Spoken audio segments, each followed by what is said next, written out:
Welcome to The Truth About Taxes and Retirement.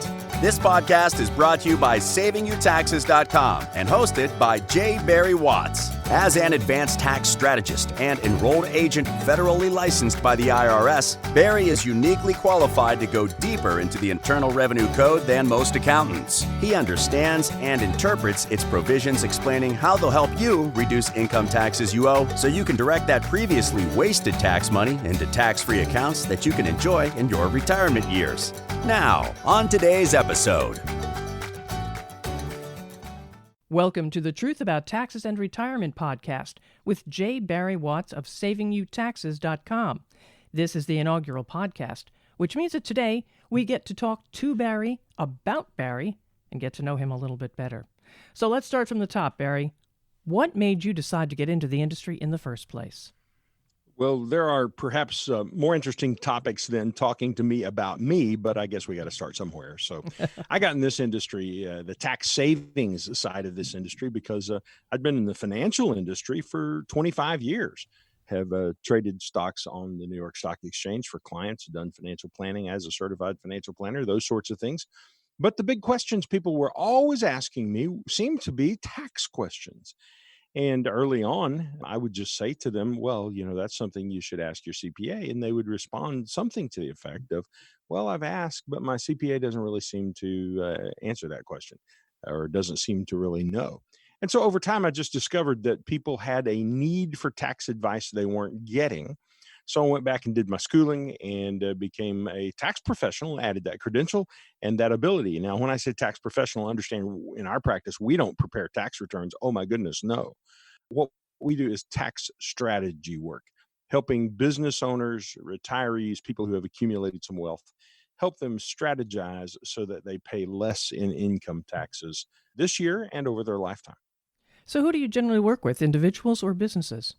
Well, both actually, because that leads, if you're working with a business person, it leads to working with them in an individual capacity as well. So for business people, the thing is they're making some money and depending on how their business is structured, they're either paying that tax within the business or they're paying it themselves personally. Either way, there are steps they can take, things they can do that will reduce their income taxes, things that perhaps whoever they are depending on for tax advice, most often a CPA or a tax preparer, strategies that they aren't getting from those people, most usually. And so what we do is bring to the table a new set of thinking through a new lens for business owners. And then that brings with it the opportunity to help those business owners on a personal level as well. So they're reducing taxes both on their business, but personally. And then when we work with people who are getting ready to enter the retirement phase of life, they've spent all their years accumulating money into accounts that are going to be taxed throughout their retirement. And they've not given much thought usually to what the taxes are going to look like on those accounts as they retire. And many of them are shocked to find they actually pay more income tax in retirement than they were paying during their working years. And so there are some strategies that we can use to help protect them from those taxes and ease the tax burden a little bit along the way. All right. Now, that's quite a wide range of clients. How do you find new clients? How do you acquire them? Well, it's really only two kinds of clients. It's always individuals. And then some of those individuals just happen to own businesses, while other individuals get their money from working somewhere. They're W-2 kinds of people. Many people come to us in the form of referrals, of course, from satisfied clients. We do a lot of educational events out in the community and around the country where people will hear us speak somewhere, hear me speak most often. That will result in them calling us or reaching out in some way. And we will set up a time to talk with them and see if we can help them. And we can't always help them, frankly, but oftentimes we can. And those are the people that we focus on, is those for whom we can make a difference. Now, you mentioned educational events. What kind of client education do you do? Do you feel you really should bring these people up to speed on a number of things, or are you just giving them a broader view? Well, it depends on what a person wants. I think educationally, what people want to know is that as a consultant, what you're talking about. And so it requires a level of instruction for them to get the sense that you're competent and that you know what you know. So we try to teach at that level so they understand what's possible, so they can begin to think along with us about how taxes are working. And as we do that, you'll see them begin to nod their heads and say, "Oh my goodness, I get it. Nobody ever mentioned that to me." I had a banker here a while back say to me, "Why has no one ever told me any of this before?" That's what we're trying to do, is help people understand there's a whole world out there in terms of taxes and tax planning and tax strategy that is primarily not being addressed, certainly by the average tax preparer. And they probably are missing that information. And we want to help them see what's possible. And once they know what's possible, well, then they've got a choice to begin implementing what's possible or to keep doing it the way they have been, and that will be fine. But if you don't know what's possible, then you can't make the changes. And in some cases, those changes can be worth six figures, over $100,000 in taxes in any one year. Now, for most people, it's not going to be that big. For many, it will be, if they're business owners, perhaps. But for the average person who's getting ready to retire, let's say that you change their tax bill by $20 or $30,000. Well, that's still a big Mm-hmm. difference, and they didn't know it was possible. So generally, we get greeted with hugs and kisses because they're so thrilled with what they've discovered. I like that. Fresh baked cookies, too, huh? Well, once in a while, yes. You keep saying we. Tell me about some of the people on your team and what they do. Well, great question. Thank you very much for asking because I'm awfully proud of our team. The first person on our team is an associate planner and tax consultant, a fellow by the name of Eric Burleson. He does the same thing I do, just with a different set of clients, generally people that he's developed. And sometimes he'll bring bigger, more sophisticated and complicated cases to me because I've been doing it longer. Eric is rather well known in our community locally, really well known across the state of Missouri, because when he's not working with us, he actually serves in the Missouri State Senate. He's in the news a lot and finds himself across the papers and being talked about for the various stands he takes in the legislation that he promotes and so forth. So, Eric's day job, when he's not serving the citizens up in Jefferson City, is to work here with us in our practice and help people with tax needs and financial needs and retirement planning and things of that nature. Then I have a husband and wife team who work in our back office. Nola Peterson has been on my staff since 1998. So that is going on 22? I think we're in our 23rd Mm-hmm. year, if I'm doing the math Mm-hmm. correctly. We like to say that she came and joined us when our entire book of client business consisted of a two-drawer filing cabinet, and one of those drawers was half full with files. So that's where we were when she first started with us all those many years ago. And then about a year later, her husband, who'd been working in the banking industry, came and joined our staff as well. His name is John. And John runs our back office. Nola is kind of the woman who runs everything across the entire platform, knows what's going on, has her finger in every pie.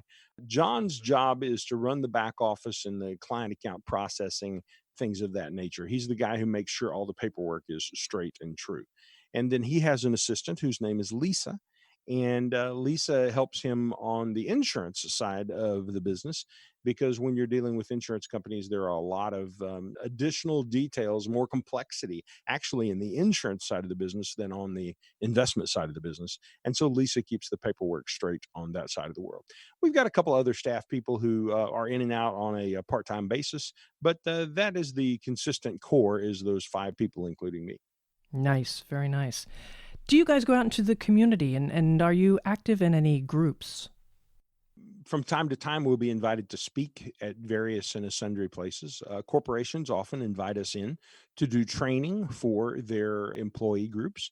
So we are a resource to the human resource and benefits kinds of people and do training events for them on an ongoing basis. Sometimes we've got companies that are set up that we go in to train on a monthly basis, and they just kind of run those employees through those training events. Because if you've got employees, you want to keep them, you want to take good care of them, you want to help them get answers to the questions they have, and you want them to see you as caring about them. And so if you're a human resources person, this is one of the ways that you make that happen, is providing these educational events to them. That's the way that we're most plugged into the community. But, when the Chamber of Commerce, the Lions Club calls and wants us to make a presentation to them, well, we're certainly happy to do that as well. This is a pretty big question, actually, but if you could boil it down for us, what is your business philosophy? My business philosophy really wraps around the idea that if you don't get the taxes right, nothing else matters. We spend all of our time and energy generally when we're dealing with financial things trying to pick the best mutual fund or select the best stock or hire the advisor who we think is the best investment selection expert. The simple fact is, no matter how good you are at any of those things, the biggest hole in your financial bucket, as I like to call it, is taxes. And if you don't deal with the tax problem you're facing, it really doesn't matter who you are. You're not going to be able to accumulate the kind of money that you need to. And if you've got it accumulated, you're going to wind up handing too much of it, more than you expected, back to Uncle Sam in the form of taxes. So our focus is if you don't get the taxes right, nothing else matters. And that's why we start the conversation talking about taxes. And then we move to finances after that. But we have to get the taxes right first. So that's my business philosophy. You mentioned earlier that you had gone back for education when it came to taxes. What exactly did you have to go back for? Do you have any designations, or tell me about that education? Well, I'm considered an enrolled agent. Actually, there are two sets of people primarily who deal with taxes. One of them is in the CPA community. They tend to be preparers. You know, the words are the initial CPA stand for Certified Public Accountant. And really, if you're a CPA, the only thing that you are technically qualified to do that other people are not is you're qualified to do accounting and audits for publicly traded companies. And if you'll think about that, most companies aren't publicly traded. They're mom and pop owned shops or partnerships. So they don't actually require public accounting. But the certified public accountant is qualified to do work for publicly traded companies. Now, there are a lot of people who are, of course, not certified public accountants who are also doing work that are just tax preparers and they have tax preparation practices. So they're really good with the government forms and so forth. In my case, I actually got training that is IRS approved, and the IRS facilitates how the training happens and the kind of training that it is to become what they call an enrolled agent. And what that means is that technically I can represent someone before the IRS. So if they have a tax problem, I can walk in front of the IRS and say, this is my client, John, and John has a tax problem, and I want to help resolve that. If you don't have either the CPA designation or aren't a lawyer, the only way you can represent someone in front of the IRS is if you're an enrolled agent. That is our specialty. Oftentimes, CPAs actually defer to enrolled agents from the tax side because CPAs are accountants. It means that they know how to make the numbers all balance and be sure the columns are right. And they've got training in making sure that that all gets translated correctly over to the tax forms. But they don't necessarily know what the tax law is. And that's where we specialize. What does the tax code say? And how do you apply the tax code to your specific situation? All right. Now that's work. All that was work and work and work. Tell me about what you do when you're not working. What do you do for fun? Well, that's a great question. I've spent the past 20 some years raising children, and that is fun in and of itself, but you don't think a lot about your personal fun. You just think about where the kids have to be next. My kids are now So grown up and true. gone and have fledged the nest. We live on a farm, actually, with all sorts of livestock. We've got cows and goats and chickens and pigs and horses and donkeys and llamas. And I No think I alpacas? covered all of them there. No, No, I don't no. have any alpacas, just Ah, llamas. On the farm, we're working all the time. And the funny thing about your question is, you said, what do you do for fun? Well, we're busy farming, so on the weekends, we don't have a lot of time for the fun side necessarily. Or maybe I should say, I look at it and scratch my head and say, what's fun about this? Yesterday, in fact, I was digging in the dirt in my garden. And, I've got dirt under my nails, and I'm thinking, exactly what's the fun part of this? Well, the fun part of that's going to come in a few months here when I have a luscious tomato oh, grown out of yes. the Oh, soil of yes. Webster County, where my home is, and not tasting like it came in on a truck Mm-hmm. and has laid around Walmart for several days. So that's why I go to all that particular work. My wife and I have a boat that we keep down on Lake Table Rock. Many weekends we'll find ourselves a few hours out on the boat, just kind of circling around, or we'll get in a cove and drop anchor and just kind of sit and relax. Those are the things that we spend most of our time doing, that and being with our children. If you had all the money in the world, what would you do? That sounds like the kind of question you ask a Miss America pageant candidate. And the answer, of course, is world peace. Money is an 80% solution. Dan Sullivan said that. Hmm. And what that meant is that if you have enough money so you can take care of the problems that just are taken care of by writing a check, then it frees you up to do the other creative things with your mind, to bring creative solutions to the table, to solve the problems that money can't solve, because money can't solve every problem. So Hmm. I suppose if I had all the money in the world, the first thing that I would do is staff myself in such a way that every other issue was totally resolved. And I could focus 100% of my time on the big issues that money can't solve and coming up with creative solutions to deal with those particular problems. That's what I'd like to do. You've got people who don't have clean drinking water, and it's hard to watch that and see people drinking out of the same pool of water that the livestock are standing in. When you see that, it's not hard to pull out your checkbook and write a check to drill a well, those sorts of things. You see people who don't have health care, both in the United States, but certainly outside the United States, who don't have basic disease prevention. So there are a lot of things that you could do, but the simple fact is, I don't think anyone will ever have enough money to address all of those problems. And so what we'd like to do is just start with where we're at and solve the problems closest to home to the best degree that we can. Very nicely said. And thinking of that, who is your hero? Well, I guess I would answer the question with a question and say, in what capacity, in what context are you asking that question? In your capacity as a human being. My day starts and ends with a Middle Eastern philosopher.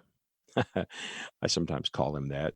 Jesus, who changes how I live my life and how I think about things.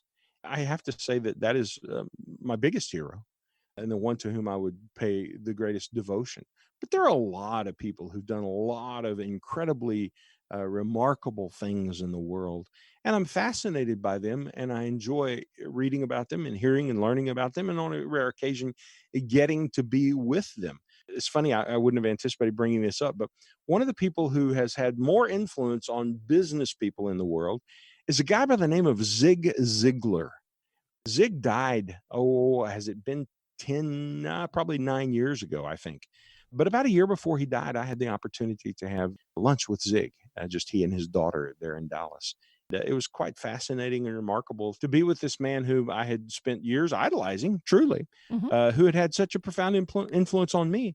And then having the opportunity to just sit and visit with him and hear about his life and take personal challenge from him, much like the challenge that he issued from the stage all of those years. So there are lots of people in lots of capacities who I think deserve the Hero Award, just depending on what the topic is on that particular day. And playing off of that, do you have a favorite person in history and why?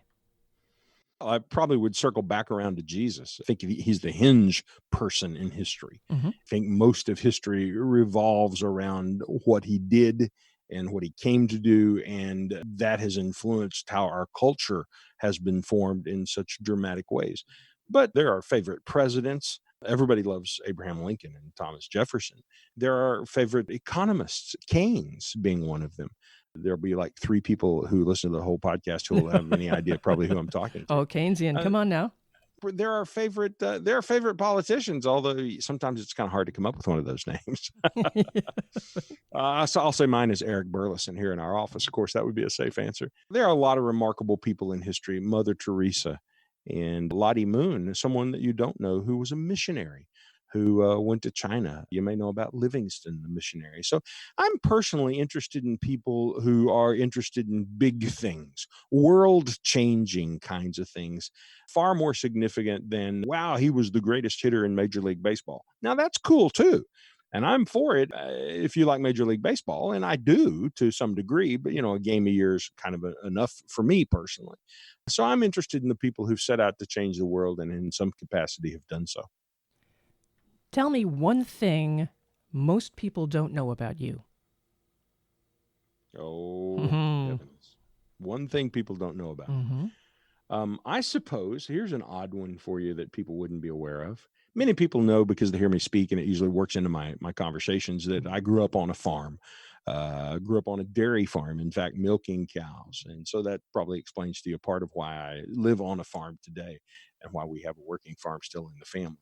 But one of the things that people probably don't know about me is that I'm actually a graduate of the Missouri School of Auctioneering, Oh, which do they call the tell. Harvard of Auctioneering. So, of all the crazy things, that's was something that I did a few years ago, just kind of for fun and interest. As I went to auction school.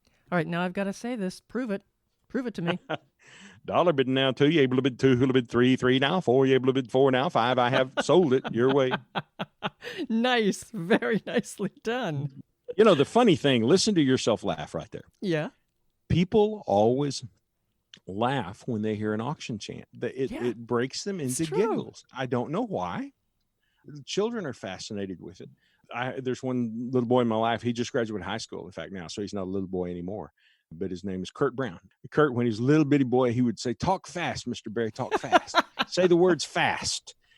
So, I would drop into that just for goofiness once in a while. But it's kind of a fun thing that allows me to sell a pie supper now and then, or something that somebody may need. And certainly there are a lot of interesting things that people who have those kind of credentials do and make a difference in keeping the economy afloat. True. All right. What is your mantra or something that you say to yourself to stay focused and on track? Well, to stay focused and on track, the question is, what's next? What's next? Because there are so many things that can get us off track, even in the middle of this podcast. Something flashes up on a screen that needs to be dealt with. And now we've got screens with us all the time, and our phones dinging and ringing and buzzing. And if it's not something urgent and important, it's the latest sale from the department store, which drives me nuts when phones go off and you ask somebody, did they need to get it? And they say, oh, no, it's just they're having a sale down at whatever store it happens to be. So my mantra is, what's next? A way that applies to our clients is, in order to get your financial house in order and your tax house in order, there are a number of steps that must be followed. Sometimes, let's say, there might be as many as 20 steps. And frankly, they're not very engaging and exciting steps. They're not the kind of thing that you got up this morning out of bed and said, wow, I want to do number 6 today. But if we don't do number 6, we can't get to number 7, 8, 9, 10, 19, 20. And all the money is after 20.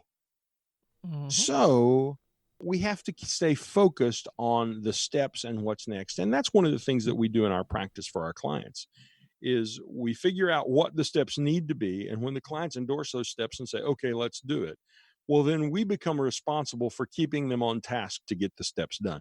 And it's amazing how often people will just back off and say, yeah, well, I'm busy. I'm going fishing today. I'm not going to deal with the step today.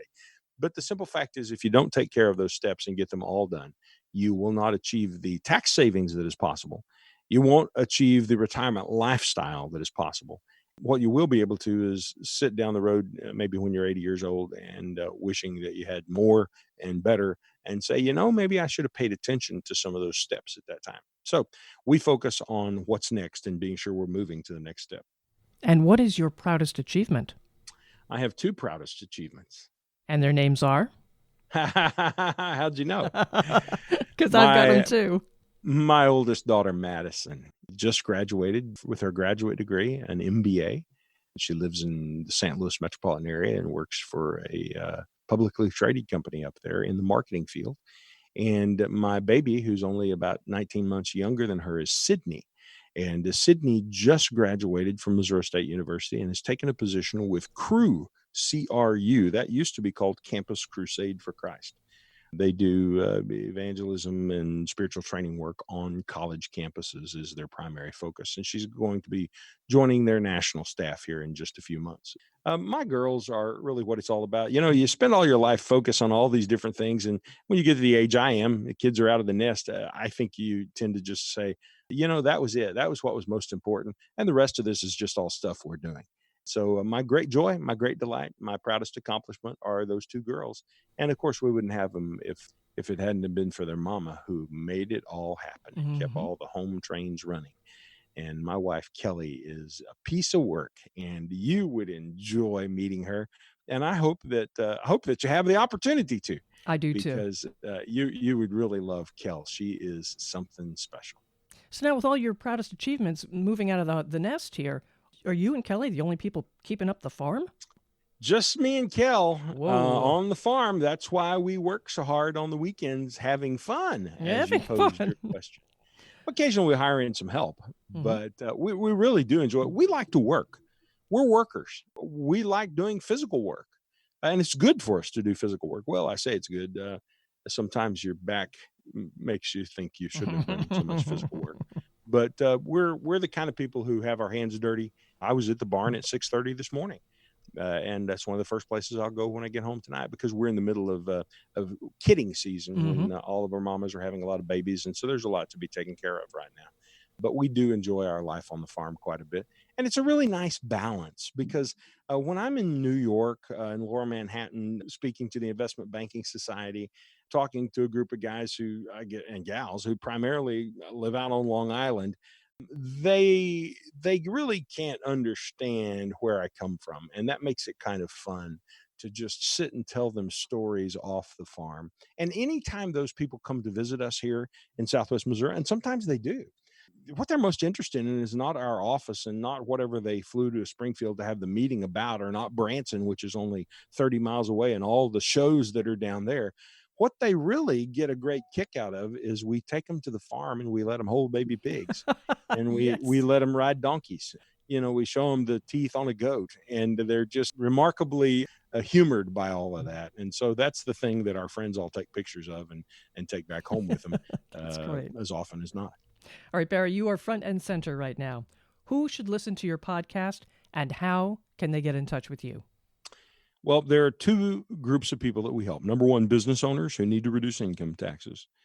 And number two, people who are approaching retirement. Maybe they're at the retirement moment, or they just came through the retirement moment, and they're not sure that they have their house in order, particularly with regard to taxes, because they haven't given thought to what the future of taxation looks like for retirees, and the impact of the fact that all of their money in retirement is probably going to be coming to them from withdrawals from their IRA accounts, conversions, rollovers from their 401ks that are now in their IRAs. And so they've got a big tax problem ahead of them, and haven't ever thought of it until just this very moment. So those two groups of people are the kinds of folks that we can help, and they can reach us simply by going out onto the World Wide Web and finding savingyouTaxes.com, savingyouTaxes.com. And there's a phone number, and they can dial us or they can email us, and they'll reach Nola or Lisa or John in my office, and we'll set up a time to have a telephone conversation with them or to see them personally, and we'll be able to help them from there. Thanks, Barry. J. Barry Watts of savingyouTaxes.com. To subscribe to the Truth About Taxes and Retirement podcast, take advantage of the subscribe button right on this page. And there's also a share button that makes it so easy to start a conversation with colleagues and friends. I'm Patrice Sikora, and let's talk again later.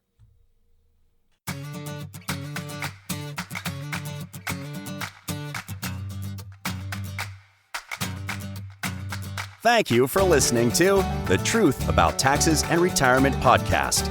Click the subscribe button below to be notified when new episodes become available. The information covered and posted represents the views and opinions of the guests and does not necessarily represent the views or opinions of savingyouTaxes.com. The content has been made available for informational and educational purposes only and is not intended to be a substitute for professional tax and investment advice. Always seek the advice of your own qualified advisor with any questions you may have regarding taxes and investing.